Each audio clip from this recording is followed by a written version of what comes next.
If fun is what you're after, I want to read a book. If fun is what you're after, pick a book, take a look. Pick a book and take a look. Understand what you read. Understand what you read. Connect your life, what you read. Connect your life, what you read.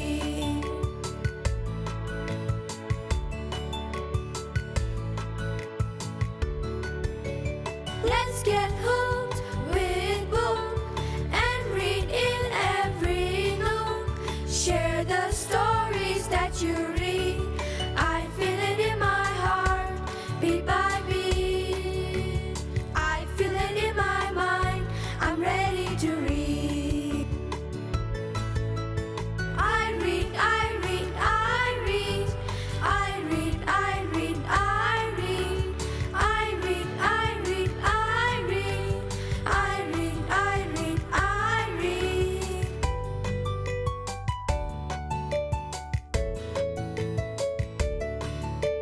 Looking for a laughter. If fun is what you're after.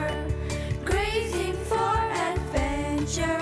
If there's a question in your mind, pick a book, take a look.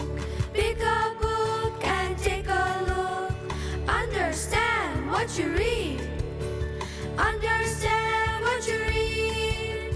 Connect your life, what you read. Connect your life, what you read.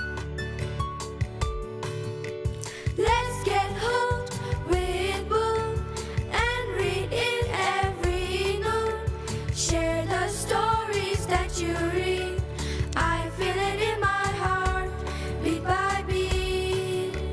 I feel it in my mind, I'm ready to read.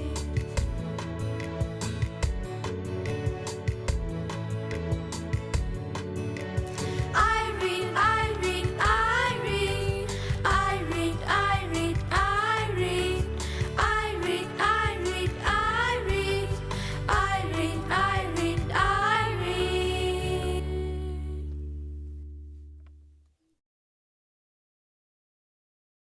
Thampu Thingpu, somewhere in the wilderness of the Bhutanese forest, signs of winter were everywhere. Many trees stood bleak and leafless, and a chilling wind blew relentlessly. Like the other birds and beasts in the forest, a hoopoe couple was busily preparing for the lean and cool months. They made their nest warmer and began to stock up grains and whatever else they could find so that they would not starve during the harsh winter months. While the male hoopoe flew around and collected whatever he could, the task of arranging the stores in their nest fell on the female hoopoe. Now, one day while she was piling up the grains, a precious pea which her husband had so proudly brought home just the day before fell from her beak into a deep crevice of the stone wall in which they had built their nest. She tried to get it out, but the pea was too deep down for her to even see it. By the end of the day, although her beak was raw and scarred, the pea was still deep inside the crevice.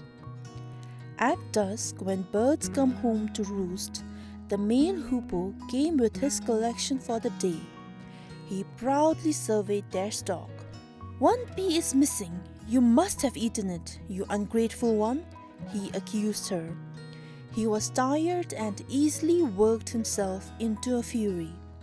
He ruffled up his feathers and scolded her, and as if that was not enough, he began to peck at her and push her around until she was dead. Instantly, the male hoopoe regretted what he had done. He looked at the still body of his dear wife for a long time in utter disbelief. "I will take her body to a safe and clean place," he decided. At last, he sighed to himself and then lifted the dead body onto his back and began the long and arduous journey. After flying for a long time, he perched on the top of a tree on a high mountain. He thought, "This may be a good place for my wife." Just then he saw some vultures circling the skies, so he sang, "The mountains are the home of the gods. They are sacred and clean, yet the vultures hover above. This will not be a good resting place for my wife." He once again took up his precious burden and flew over great distances. His wings ached and his body grew heavy, so he rested on a great boulder in a huge plain. He looked around and considered the place.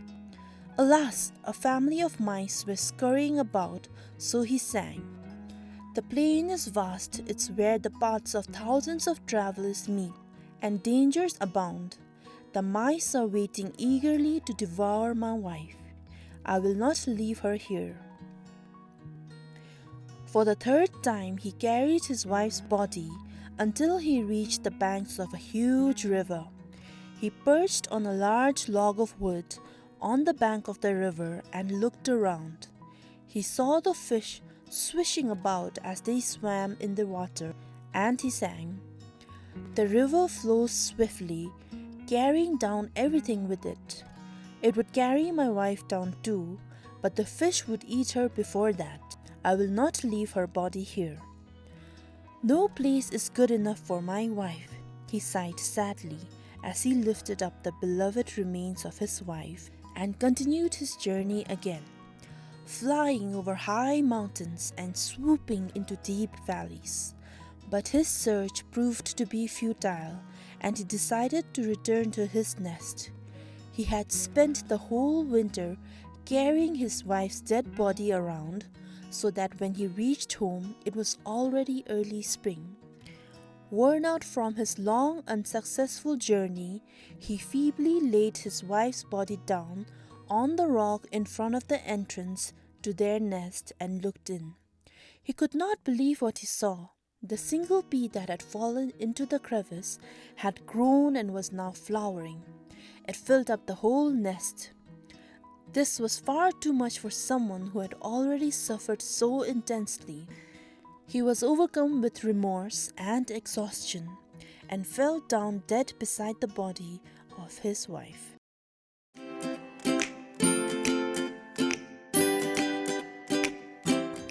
Kuzu Zampola. I am Chimi Selden. I am 8 years old. I am in class 2. I am from Jizna Primary School.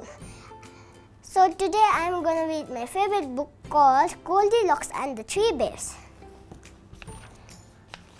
Little Goldilocks was playing in the forest. She saw a little cottage. Goldilocks went in. She saw 3 bowls of porridge on a table. Goldilocks ate some porridge from the big bowl. It was too hot. So she ate some porridge from the middle bowl. It was too cold.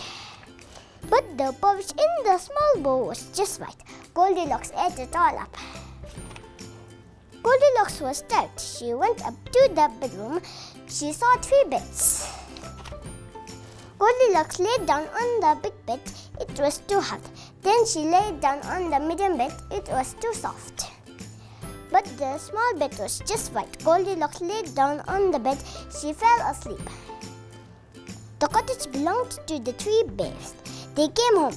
She liked sleeping. "Who tastes my porridge?" said Papa Bear. "Who tastes my porridge?" said Mama Bear. "Someone tasted my porridge. They ate it all up," cried Baby Bear. The bears went up to the bedroom. "Who lied on my bed?" said Papa Bear. "Who lied on my bed?" said Mama Bear. "Somebody lied on my bed. She is still sleeping in it," cried Baby Bear. Goldilocks woke up. She saw the 3 bears. They looked angry. Goldilocks was frightened. She ran out of the cottage.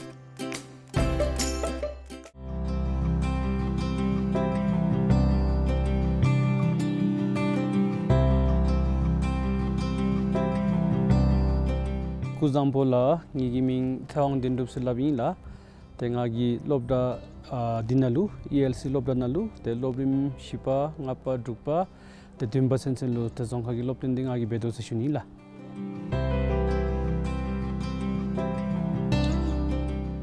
다 ngari khatule bewachin te ta ani lhagdep nahi te ngachi ani ta dodil kakdam gi dusulu chilu ni tong khechi gi dusulu te dani gi dulu te ngachi ani lhagdep ta lobna leshoy bala te lob uzin ge te ngaluka nambe te lhagdep di gati ta dal hagopela te nahi lodinalu te ngachi lor mishipa nga pa trupanalu te chimnalu te lhagdep dakpachi te lob thru rerilu lhagdep mado nga du de chi ratain la lor mi shipana nga pana dukpana ne betain bala tan bedalu nahi gi te nga chi chiluni tong khechi gi loina lu te ani aldusulu ani ingena be voice ani mula te zonghana shu achi ani dazung record se tani dazung gi thole be te nga chi gi ani test disu ani chenju disu ya de be be se chuni la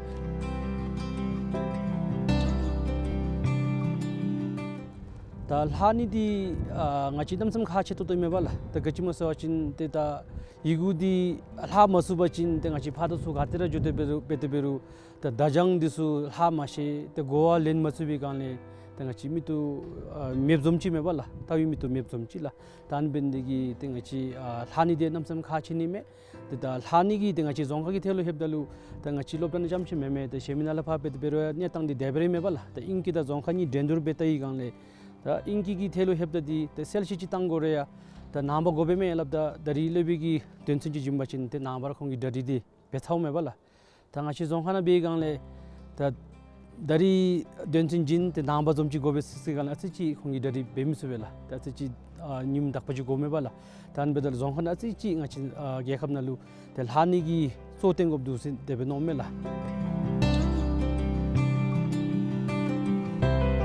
다 침난루 밤디수기야 알디술루 하니루 때다 잡조 진순이기 때문라 다 ngachi lebida chiga zoora ani jawalishum tabgobela 다 나힐리 구츠딩아 칠루 뎀바치 히치몰라 카치모 사와친 다니 온라인 기 톨레베 ngachi lobdin benindisu 다 예베달로 다 달파야 안디수 ngachi gi lalin tabela 다 콩팜디수기 다 lopudusulu the zongkhadi at japjur begop thamdalu ta laktang disu atchi te yadama atchi khona gutuna be anjombe lip dochi bewachin tanga chi zongkhalu be chudachi khalu ta anibe ngi budigi lhani lukang lani du tani de seni gi donu thapsi garebe da se ngachi chiga tundi chwede te omdochi bewachin tanga chi gi te japjur di te picho bera yese shunila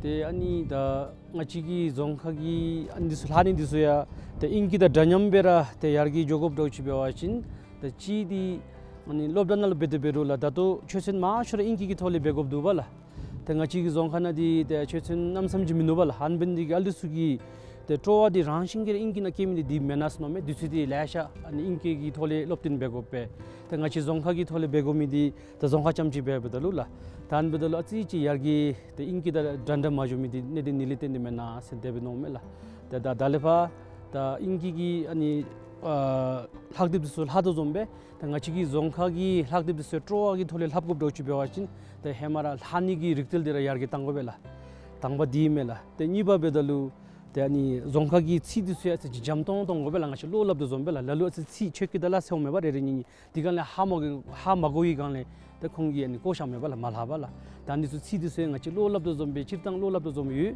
te le ngachara lobda nala phaya te ta rabtu jumba chin de chechen de suya chi te ta zongkhagi thole te dumta chi maso chi be su chin te inki da danyambe te jomi sogas no mela to di zongkhada chepdal inki ra shudu bala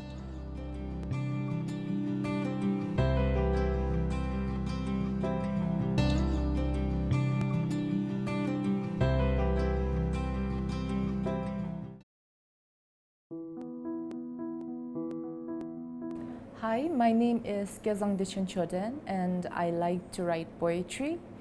I am the author of Impressions. I'm 19 years old and I am studying at RTC.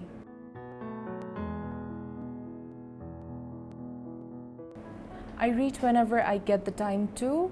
I think it's become more accessible now that we can read on our phones. There's a lot of ebook apps you can download, so it's always on my phone. If now I don't have to, I can't put off my lights and read on my phone. So if I'm sleepy or if I'm not sleepy, I always have the access to reading books online. So I read more often during my bedtime. I read more often during my recess periods, and I read almost all the time whenever I have the time. Currently, I am reading 3 different books. One is the Tibetan Book of Living and Dying by Sogyal Rinpoche. The other one is The Way of the Superior Man. It's an ebook. The third one is Buddhism for Beginners. It's available on a website called Tricycle. So I would definitely recommend Tibetan Book of Living and Dying and Buddhism for Beginners if you are an aspiring Buddhist practitioner.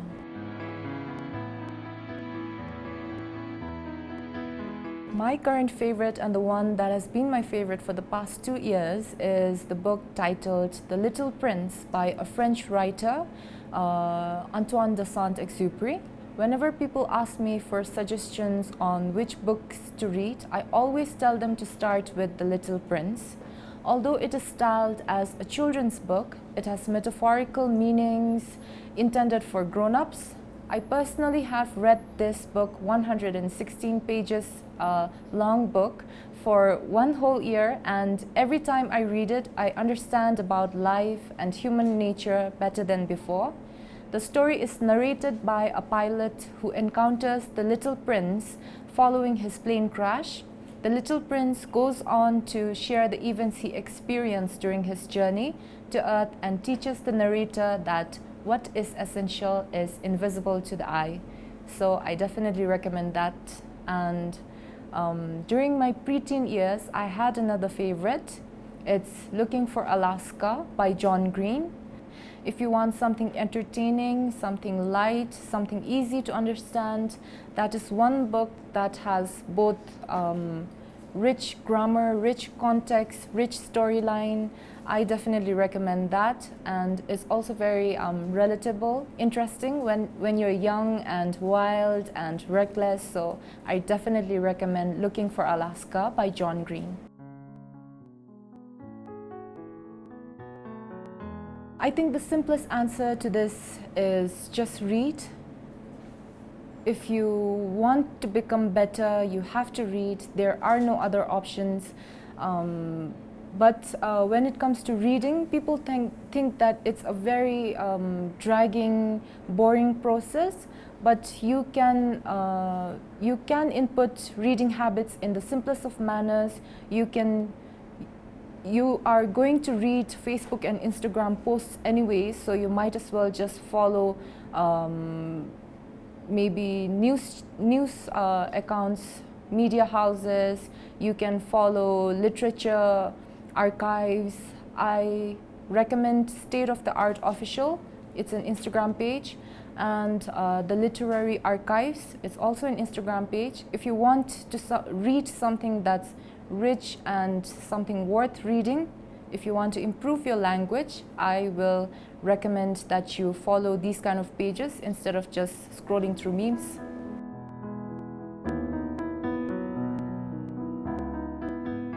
I think reading is the most essential part. You have to inculcate reading habit in your daily life.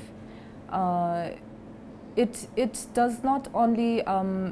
not only enhances your grammar and language, it also gives you, every time you swipe through a page, you get a new knowledge. So it also expands your wisdom, your knowledge. You will be more educated, more literate.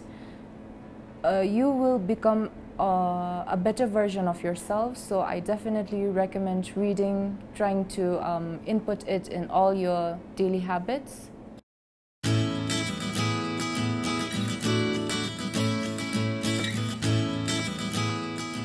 Five books that I would like to recommend to every interested reader would be, the first one, to always start with The Little Prince by Antoine de Saint. The second book I recommend is The Color Purple by Alice Walker. The novel is a true celebration of being a female, a black female, an oppressed black female. It addresses the sad situation of living under mental and physical abuse by a male-dominated society. This novel reaches out as a cry for help. This book is thoroughly haunting until the end when it becomes hopeful. I definitely recommend that to all aspiring feminists and all women supporters. The third book I recommend is The Theory of Everything by Stephen Hawking.